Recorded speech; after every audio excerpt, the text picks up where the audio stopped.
Good afternoon. I'm Molly Murray, President and Chief Executive Officer of the Autoimmune Association. I am pleased to welcome you to the Clinical Practice webinar, Improving Treatment Outcomes Through Integrating the Lupus Decision Tool. This event is being hosted by the Autoimmune Association, supported in part by an award from the Patient-Centered Outcomes-Oriented Research Institute, PCORI. Approximately 16,000 patients between the ages of 15 and 44 are diagnosed with lupus annually. A significant share of these are racial and ethnic minority women who may have limited access to healthcare and to vital information of their proposed therapeutics. Patients who empower themselves with knowledge, understanding the pros and cons of each of their options, and work with their clinician to select a treatment plan that is right for them are more likely to adhere to the regimen, which may save someone's life. But in a busy practice, it's not always easy to make the time to answer all the questions that patients may have, many of which are repetitive in nature, but take time to address. And patients who seek information about specific treatments online may not have reliable information, which can lead to confusion, apprehension, and medication non-adherence. The recently released Lupus Decision tool presents the benefits and risks of most popular treatments, explaining the likelihood of side effects that include infertility, weight gain, hair loss, and serious infections. It's a useful and important tool that providers can integrate into a busy practice at no cost. It is free, scientifically based, and the only investment is having an iPad that can be handed to the patient. In fact, it's possible to gain back costly staff time by having the tool explain the most commonly asked questions, thus freeing up clinician time for more targeted discussions. Dr. Jasvinder Singh, along with the team at the University of Alabama, with an award from PCORI, worked in concert with patients who reflect the demographic to design this important resource. Patients were involved in every aspect of the work, from the drafting of the questions down to the interface. Patients who have come to terms with their own treatment and understand the questions that are top of mind. Before we get started, the creator of the decision tool, Dr. Singh, will give us some opening thoughts. We got started down on this path almost 8-9 years ago, initially with some discussions with patient and patient partners who told us that there was a great need for developing a patient tool for people making decisions about treatment. And as we embarked on this journey, we thought we were going to be developing a tool for people with rheumatoid arthritis, which has lots and lots of medications, but patients steered us clearly in the direction of lupus, saying the need was greatest in lupus. So we ended up just transforming our entire idea and project for a condition for which the need was greatest, even though it's much more rare than rheumatoid arthritis. And as we embarked on this journey, we realized that patients had been longing for this sort of information. So we're glad that our patient partners steered us away from a disease that we thought patients would have the greatest need to a disease where patients told us they had the greatest need. So what it does do for patients is allow them to access this information at any time, at any place, at a time of their choosing, based on their needs at that particular time. It allows them to go back and access a more detailed information at any point in time. It currently has all the approved treatments as part of that information system, including the most recently approved lupus drugs. What it cannot do is make a decision for a patient. And I don't think we ever intend the tool to be like that. I think we still believe in our heart of hearts that the decision is extremely individualized, even beyond what we present in the tool, and is an active discussion between the physician and the patient. So in other words, this remains a tool. This remains an educational information system, and it remains a way for physicians and patients to have a discussion, to have a context of discussion, and to help raise important questions for both the patient and physician. The way we have viewed this tool is for this to be one of the ways to assist the shared decision-making. So, as you know, shared decision-making is a process, and that process can be very different for different people, and also can be different for an individual at different time spans, lifespans, and a different disease presentation at that given time. and how complicated that presentation is. So it's the decision making, we believe, is a process that every patient takes up with their provider, and sometimes multiple providers. And we believe that this tool helps contextualize the discussion, bring specifics to the patient that is known through the scientific data on a population level, bring that data to the physician and the patient in words that patients can understand and relate back to the physicians. And I would almost envision this tool to be prompting meaningful discussions that stem from knowledge and curiosity, rather than fear from just having heard that this drug is anti-cancer drug, or this drug causes a horrible side effect, or somebody having had experienced that and posted something on the internet or otherwise, and leading to an irrational fear for that patient. Thank you, Dr. Singh. Joining us now to help understand how to integrate this tool into a busy practice is Monica Ricci, rheumatology nurse practitioner for Northwell Health in New York, who currently serves as the vice president for the Rheumatology Association for Advanced Practice Providers. Monica's focus has been on patient education programs, and she's a firm believer in knowledge as a driver in any successful treatment plan. Also joining us today is patient advocate Monique Gore-Massey, a global lupus patient advocate, and also a national ambassador and motivational writer and speaker at the Lupus Foundation of America. Plus, two women who previously worked on the tool design and are now in the process of overseeing its integration into the clinical practice at the University of Alabama. They'll be able to address many of the questions you may have with regards to its on-site use. They are Program Director Regina Ryan and Clinical Research Coordinator Mackenzie Keith. To all of our speakers, Monica, Monique, Regina, Mackenzie, welcome to all of you, and thank you for joining us today. And with that, I will turn it over to Monica. Monica, take it away. Hello, everyone. Thank you for being here with us your lunchtime. I'm very excited about this tool because I always get a lot of questions from my patients regarding medications, always, the fear, the information or the misinformation on the internet. So I'm really happy about that. So this is our Lupus Decision tool, and I really want to thank you, Dr. Singh, for bringing this to us because this is really needed.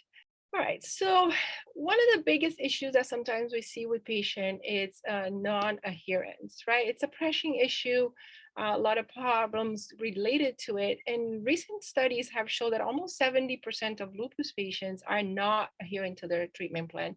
That's a very complex, it's not one-sided and it's not one reason. There's multiples, and Monique and I probably touched base on that, but it started from having access to care, to not having money, to being afraid of the medication. Non-adherence is frequently cited as a poor clinical outcome. So we know that patients who don't take their medications for one reason or another don't do well, their disease worse, and we have more complications, particularly with lupus. And as I said, it's not one reason, but many. And, and it's important that there is no lack of knowledge, because lack of knowledge of the disease and the drug can lead to organ-threatening disease, may affect your kidneys, your brains, and there's lasting effects of non-compliance. Why is this such a big push, so important for us as providers and for the patients? So in 2009, a poll indicated that patients wanted an equal partnership, right? They don't want me to dictate what you want to take or what you need to take. You want to be part of it. You want to discuss with me. You wanted to have information. You want to know. And I noticed that the patients, when they know why I'm asking them to take a very, more stronger medications such as mycophenolate or belimumab, they want to know why. And if they know why, they're more likely to be compliant. Patient-provider communication is linked to increased satisfaction with treatment choices. So the more we talked about it, the more we discussed, the more the patients feel more comfortable taking that medication. And use of this tool will help open that conversation, because sometimes, I have 20 minutes between every patient, and I don't have a lot of time to discuss everything that needs to be discussed. So, and I welcome people to email me and ask me questions afterwards, because we don't have that time in the clinical setting. So it increases satisfaction, and it also increases treatment efficacy. So what is the description? What is this tool? So as we heard from Dr. Singh, right, he proposed this idea to Picori, and they started working on this 4 years ago, 2018. So it's not simple. It's not something that comes out like that. And patients actually from across the US helped design it and put the questions that they wanted in the tool and how they wanted the answers and the language and how they wanted to participate in this. So the language was market tested with the patients who were part of this thing to see what the level of complexity and the depth of each response. So all the information in this tool is scientifically based also on the patient's input, which is the most important thing, and constantly updated to reflect FDA approved treatment. So we're having a lot more new drugs coming into the market, which is very exciting. And the tool will add more as time progresses. For example, this is one of the pages, and it's talking about hair changes in lupus patients, right? Which is a big deal, particularly for us women. We don't want our hair to fall, right? We want our hair the way we had it. So this is always a big deal for us, and there's a lot of questions. So it will give you all the information regarding that particular point. And each slide explains in very clear language the treatment, the potential side effects, and what is the risk in a graphic way that we can understand. A patient navigator, maybe in the doctor's office, can assist you in reviewing this tool, but you can do it totally on your own. It's very simple, it's very easy to follow, and it gives you all the information that you need, and it helps you formulate questions later to your provider. And that actually in the studies, the access to the tool has demonstrated an increased treatment compliance for patients. So what is covered in this tool? So all the FDA treatments are explained in this tool. So hydroxychloroquine, steroids, biologics such as belimumab, rituximab, and others, non-steroidal, or your common ibuprofen, meloxicam, the ones that we usually sometimes use, immunosuppressives such as mycophenolate, blood thinners, right? Some lupus patients are on blood thinners, that be warfarin or Lovenox injections. And now the monoclonal antibodies also as well, such as belimumab and safinelli. So we have all these coming up in the tool and covering most of the questions that are asked that the patients need to know about those medications. And then how does it help me? It helps me a lot, actually. So it makes it easy. So I don't have to start from the beginning explaining to the patients everything that there is to know about that medication, which would take me about an hour, right? And with that, it gives you the answers that you need. And it also helps you formulate proper questions for me regarding it. It's not like going on Google and seeing where Google has so many misinformation in there. This is really what we know about the drug and what we learn over the years. It's free, it's downloaded, and is available for iPad, iPhone, and also Samsung, I believe. And it can be used prior to the clinical visit or depending on the patient need. I am a provider who tends to call the patient and say, I think this is the medication for you. Come on in, let's talk about it. So in that particular sense, you can even do your research before coming in and talking to me, so we can also overview that together. And again, all the FDA approved drugs are included for comparison with updated as is expanded. And how does it help the patient, right? Again, the more informed the patient, the more likely he is to be compliant with the medication, to understand if there is any side effects, to communicate with me that he's having a side effects from the medication. So we know that better educated patients make decisions that they understand and are comfortable and remain invested in the process. This information, again, is scientifically based, easy to understand, and designed to clearly communicate the benefits and risk of each treatment so you can make a choice, an informed choice. The data reveals the clear reduction of the decisional conflict. When we did the study, do you see that the patients understand better? I'm just saying, go and take this drug, say, let's talk about this drug. And when it's properly integrated with the practice, it helps significantly both the patients and the providers. Now, practice installation, right? You simply logged in into the URL or download the app select the treatment scenario, and you can easily ask your provider, what is the next step? What's the plan?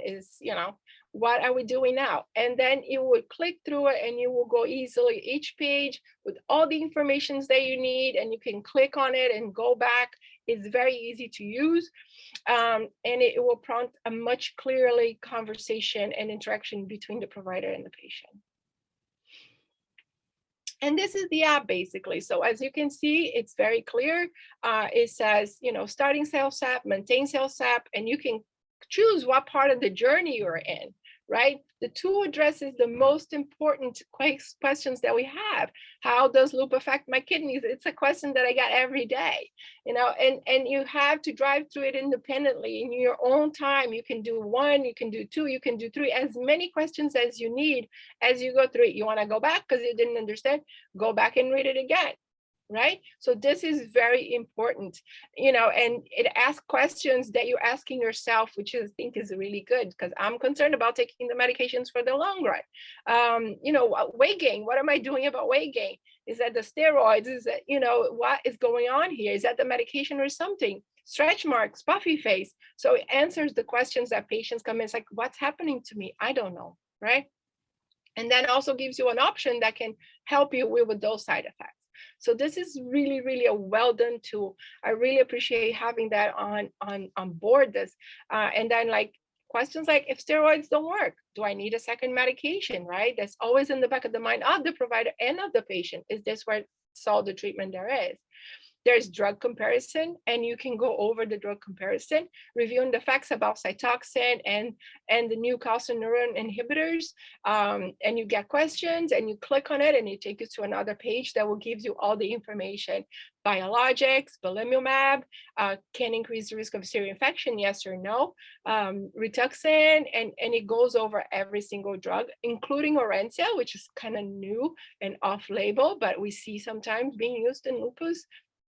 And it goes over every single one of the drugs, as you say, that is currently FDA list for treatment of lupus. There's tracking tools, which I love it, because my patients, sometimes I trick them, say, how many times a day are you taking your Plaquenil? So it helps you track if you're taking your pills correctly or not. And then, talks about birth defects, while pregnancy, which is a major issue that happens here all the time, right? Can I get pregnant? It's safe for me to get pregnant. Is this medication okay to continue taking? Do I need to stop the medication? Sometimes things having so much going on that you don't have time. Talking about protecting your eggs, Lupron, and everything that is related, for example, people going through cyclophosphamide treatment. As I said, there's a wealth of information in this app. This is absolutely really, really, really great.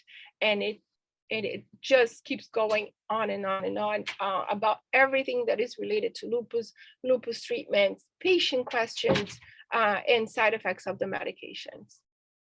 And now what I would like to do is bring in Monique, our patient here, so we can start the discussion about and getting her side of this wonderful tool. Thank you, Monica. Hi, and thank you everyone who has joined us today. I also would like to say thank you for having me as a patient contribute to this conversation, because we're the essential part of this process. The patient journey looks different for every single patient. They look different in the charts, they look different in laboratories, and every single part of feedback that you receive. And we can't forget that there are barriers of care that still exist, whether it's from health equity, systemic racism, and the social determinants of health, which affect each and every patient and or their diagnosis and treatment plan. I myself, I've been misdiagnosed for about 2 years. And I also would like to remind us that this is a very chronic illness. It's an autoimmune disease to which there is no cure. And so in addition to lupus, I have other itises and myalgias that are attached to this disease. And so when our patient comes to us and they present their symptoms, there is so much in addition to that one diagnosis that's coming to the table. And I need you to remember that there's a sum total to that patient. They're a total person that you will be treating. You're identifying all of their identities and intersectionalities and orientations. It's really important to see them and value them. And also understand that because lupus affects more people of racial and ethnic minority groups, that they're arriving with pre-existing burdens, traumas, and other conditions that might affect their diagnosis. And we want to make sure that we're not further contributing to these barriers, the microaggressions, the biases, are we gaslighting them? And so this is just one addition to having in your toolkit, using this tool. It looks like to me that we can use to kind of do a self-check as providers. I'd like to thank Dr. Singh, Pokori, and the patients who've worked in this area, because they've interjected the patient back into the healthcare process. And one of the key things that Dr. Singh said was process. This is indeed a process that needs to be evaluated. We need to make sure that this is a trusted process, not just welcoming, but also affirming, and it's accountable. And I've just given a few things that maybe we can consider what the shared decision making look like between myself, the patient, and between our providers. It's active listening and deliberation, listening for patient needs, values, paying very close attention, and opening up conversations. Considering is health literacy part of the discussion and part of what we're acting on. Team talk. Let's work as a team to make a decision that works best for both of us. Terms like us and we, leading the patient and closing with the patient, building trust. There goes that trust word again. Building transparency. This allows me and many of our patients to know that our opinion is trusted, but not only that, that we're a trusted place with the information that you're sharing with us. And this is going to also take us evaluating all of the members of our healthcare team. Another part is options, talking about options and alternatives, comparing and contrasting. Do your patients know that there are options available? You know, how our body reacts to lupus, the flares, the treatments, it's going to be so different. And so we want to make sure that the patients know about that, sharing in that conversation, and also maybe what alternative medications they might be utilizing. Decision talk is really important. After you've gone through talking about alternatives, how the patient might find this appropriate for them, are we making sure that the patients are able to live their best life? Right? Lupus is going to change in so many different directions, and I've seen that through my 13 years of diagnosis. So we're going to evaluate the decisions that are being made constantly throughout this process. Is the information and data that we're sharing with our patients digestible? Is it actionable? Are the patients able to make an informed choice? That is a paramount question. Do you know what matters to your patients? Do they feel comfortable, like they're in a safe space? Have we created a co-created effort in this process? Are we improving acceptance and commitment and thereby their adherence? Shared decision-making is going to be constantly reevaluated and tweeted. And what I love about this tool is that it's an additional part of the process. The patient experience is too often constrained by the traditional EMR that many organizations have chosen. And so when we think about why would I actually, switch from one to the next, you may not even be making a switch, but this is an addition. And I'm seeing that this tool is going to be great in helping patients like myself with their outcome, cutting down on confusion and time, and really just helping us to move towards a better livelihood and living with this disease and feeling like we are truly part of the shared decision-making process. So thank you all. Thank you, Monique. This was great. I love that you mentioned trust, and all those things are so important for the patients to move forward in their journey. You touched on such important things: communication, trust. Those are major things that we need to engage every day with our patients to be able to get them to a place that they feel comfortable and where they feel safe as well. Thank you, Monica. And we'll remember to piggyback up on that later on, how you and I actually met. Oh, yes, absolutely. One of the things that we worried about is that internet, right? Because there's so much information, and sometimes, patients go way over anything that is, Facebook pages or whatever is out there, Twitter. There's so many information, and patients get lost. And sometimes there's very scary things that people post. There's no filter. And what that tool brings is the real stuff. That's the one that we see in clinical practice. That's not, oh, my neighbor took half a pill and, whatever happened to the neighbor is one of those stories that I hear all the time. So we need to really focus on what's real. And the tool brings that from not only the clinician perspective, but the patient perspective. This is updated constantly to add new drugs, new side effects, whatever it is that's happening with lupus at that particular point. What I would like to do now is turn to Regina and Mackenzie, who have worked to integrate this particular awesome tool in the practice environment. So we'll have a few questions for them as well. So and if you have anything on the chat, please start putting them on. Welcome, Regina and Mackenzie. Thanks for being here. Hi, thank you for having us. But I'd like to ask you a little bit about how long did it took to fully integrate this into the practice environment? It took about 2 months to start actually seeing patients and getting them involved with it. Okay, so not too long, that's great. And what is the process and the procedure for usage? So right now, lupus patients are given access to the website prior to their appointment via a tablet. They then spend time going through the tool by making on-screen selections about whatever they're interested in, and then it will be available as an app to download as well. Somebody on the chat asked, is this free? Yes. Awesome, perfect. What type of feedback have you guys gotten from the tool? Overall, it's been positive feedback. Patients have said that the knowledge they gain has bolstered their confidence in decision making. It's relieved stress by explaining issues that they care about in a format that's really intuitive and is easy for them to understand. So we've had a lot of people say that this was very empowering for them. And do you know average, how long does it take to go through the tool, or is it case by case basis? We've seen anywhere from 5 to 15 minutes. It really depends on the patient's reading speed, how deep they want to go into the app, but anywhere from 5 to 15 is the average. Okay.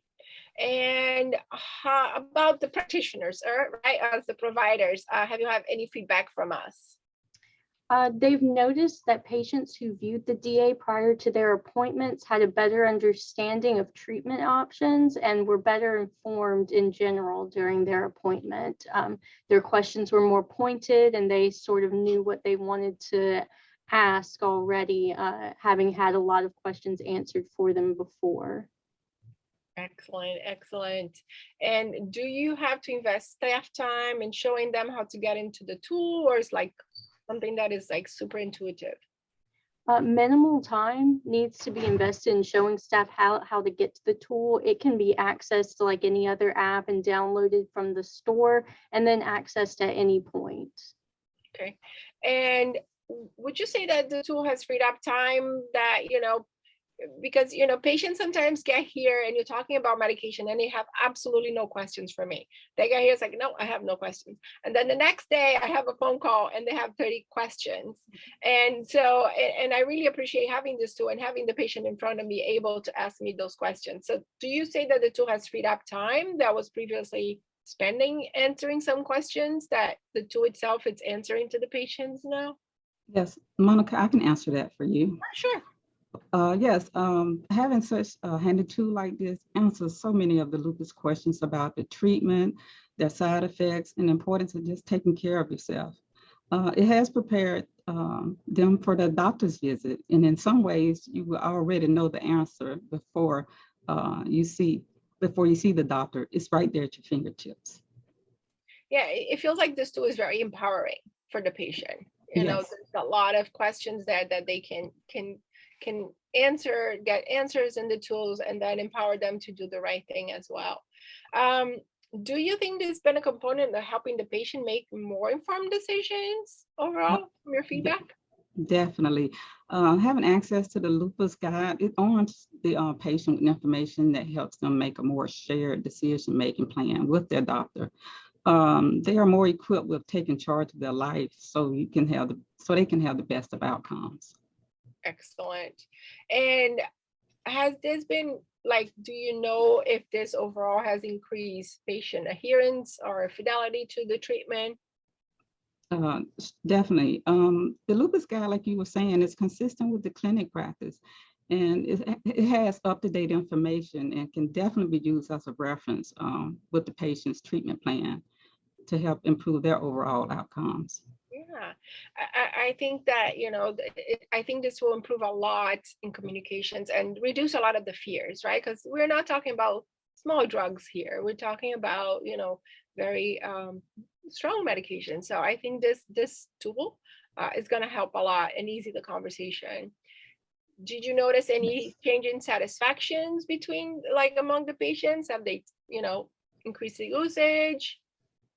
The usage is there. The patients, they seem to be more confident knowing that they can communicate better and understand what the doctor is saying to them.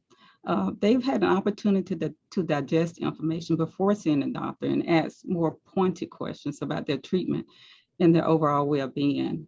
Patients have expressed in general terms about how helpful the tool is for them. And, this is something that they can also share with their support systems. Excellent, excellent. And overall, in your practice, do you think this has increased the patient experience, right? Are they more satisfied? What are your takes? Yes, the patients are more satisfied. The doctors and the nurse practitioners are seeing that patients are more involved in their care. And that's what you want. You want the patient to be asking the right questions, and also they seem to be more excited knowing that they've learned a lot just with having used it. In the chat here, I have a question.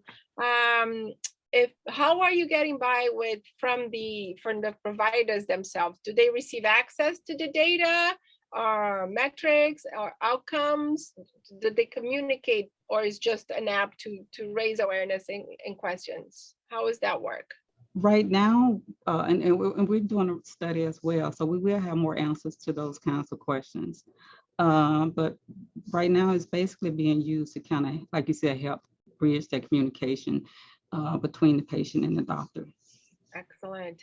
And then, so Giselle here asked if how easy it was to get the providers to integrate this into their practice.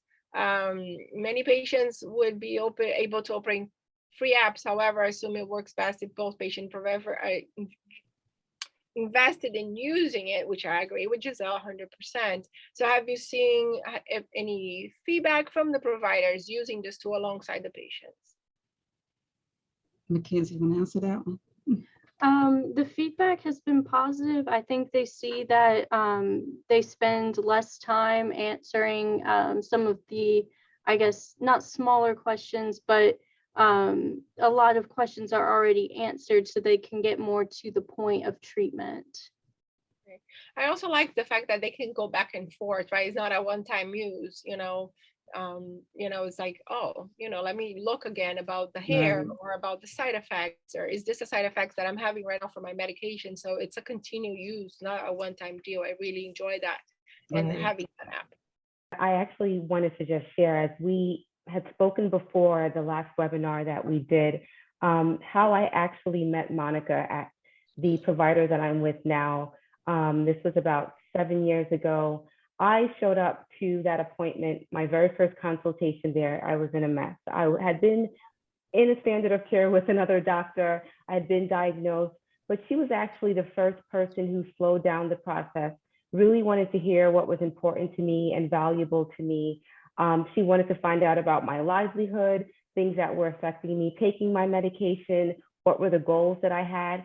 And having a tool like this, maybe even before I came into that appointment, it really would have helped to create an idea of who I was, what was happening. And I think it's really important to have that formulated in a place, not just for the provider, but for the patient. The patient can then go back, whether it's 6 months or 2 years, go back into that tool, and the providers will be notified, hey, I've stopped taking ABC medication because I'm considering getting pregnant, or I'd like to, run a marathon, or I'm traveling and this medication gives me terrible side effects.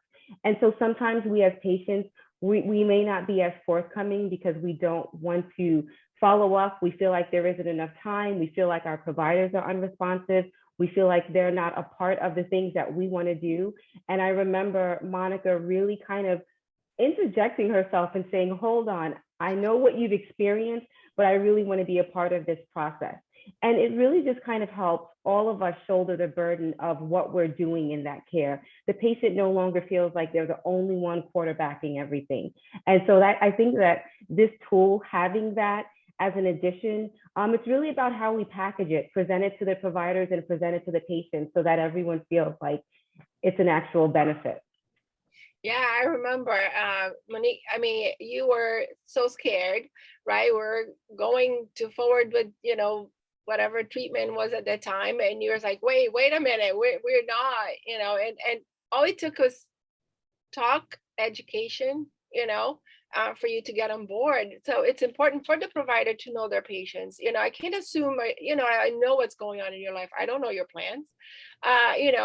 It's a pregnancy, is it traveling, it's work, it's school. I need to know what's going on in your life. So that communication, that open communication is super important. If you stop a medication, don't wait until your next appointment to tell your doc.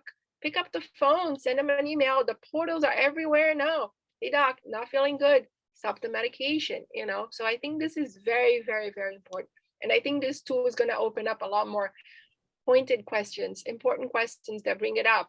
Reproductive health, super important for our patients, what's going on in your life, I can't go to work, my memory. So this is all incorporated. And I think this is very important to open that communication. That communication for me is like 90% of my job, because if I understand what's going on with you, I can better tailor the treatment for you and not just give you everybody the same medication. Since lupus is such a unique it's a unique disease. Not two patients are never alike. So yeah. Let's see, I think we have a couple of questions here. It says it was available in Spanish, and when will I be able to get that for my patients? I believe it's already available in the App Store. And then I think an important thing that I usually get, and that comes with language and also education, is the literacy, right? And Monique, you can also speak to that as well, because, we providers talk very like a higher level just because we're talking medical jargon. And sometimes you guys get lost in the process. And I think this tool, can you guys bring Monique back for me? I think this tool really helps with that. There she is. Want to talk anything about literacy? Sure.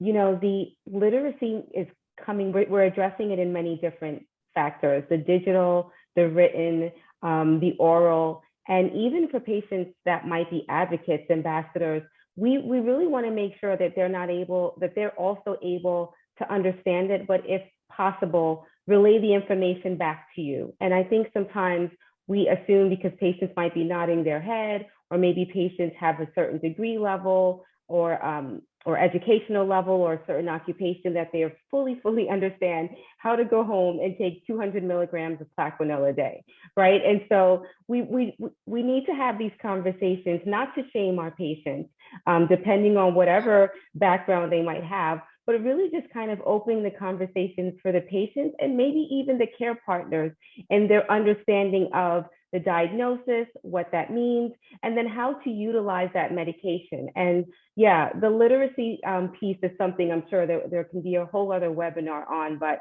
we want to make sure that the literacy in different levels is being addressed. Yeah, and you talked about a very couple of things, right? Like, like I say, hey, are you taking your Plaquenil? It's like, Plaquenil, I'm not taking my medication, right? It's the generic form, the hydroxychloroquine. So, so it goes back and forth. And I'm guilty of making my patients confused.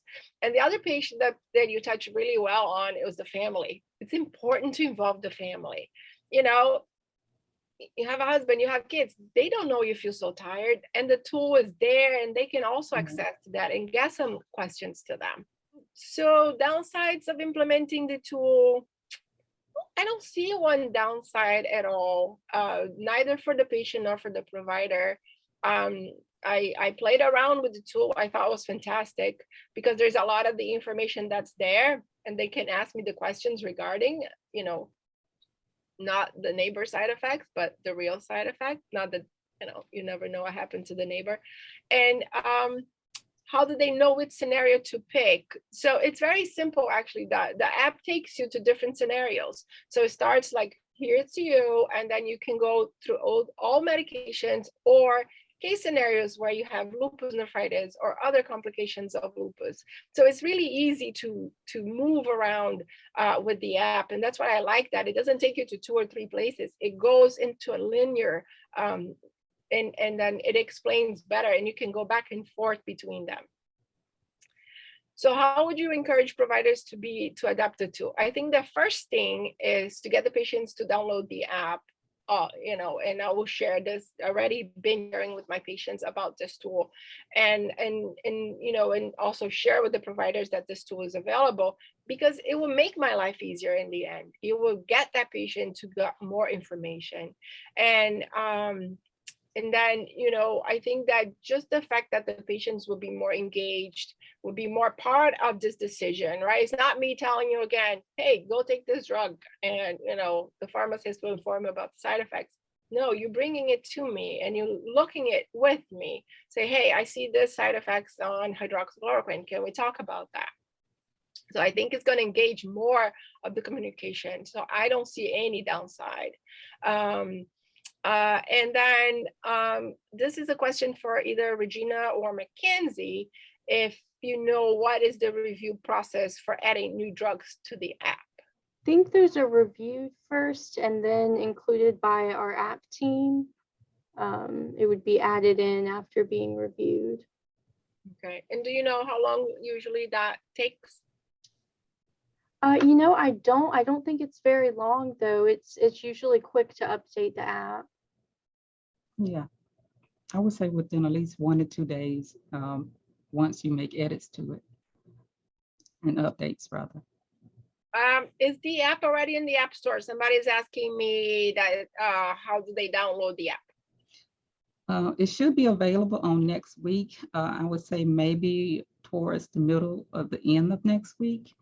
And you would just go to your app on your phone and type in Manage My Lupus and pull up the app. And it's also available for like this particular person is asking me about the MacBook Pro or an iPad. Yes, it should be available for the MacBook Pro, iPad, Android, iPhone. Okay, perfect. Oh, see, Tom is sharing with us that he actually downloaded the iOS version on the iPad during this webinar. Wonderful. Thank you, Tom. I guess I would thank you, all our panelists, for being here, patients, Dr. Singh for bringing such a well done tool that is so much needed. And again, thank you for spending this time with us. I want to echo Monica's comments. A big thank you to Monica, Monique, Regina, Mackenzie. We could not have done this webinar today without you. So thank you for joining us. Certainly will spur some ideas, I know, on how to integrate this tool into the practice environment. Before we leave, I want to encourage everyone to check out our website, autoimmune.org, for a wealth of resources there, including links to our partner organizations' websites that will help you keep you informed on all things autoimmune. This webinar, along with other resources and a link to the decision tool, will be archived on our website for you to access. So last but not least, if you took the pre-event survey, be sure to fill out the post-event survey to become eligible to participate in a $50 gift card drawing. So with that, thank you, everyone. Great to have you here today, and enjoy the rest of your day.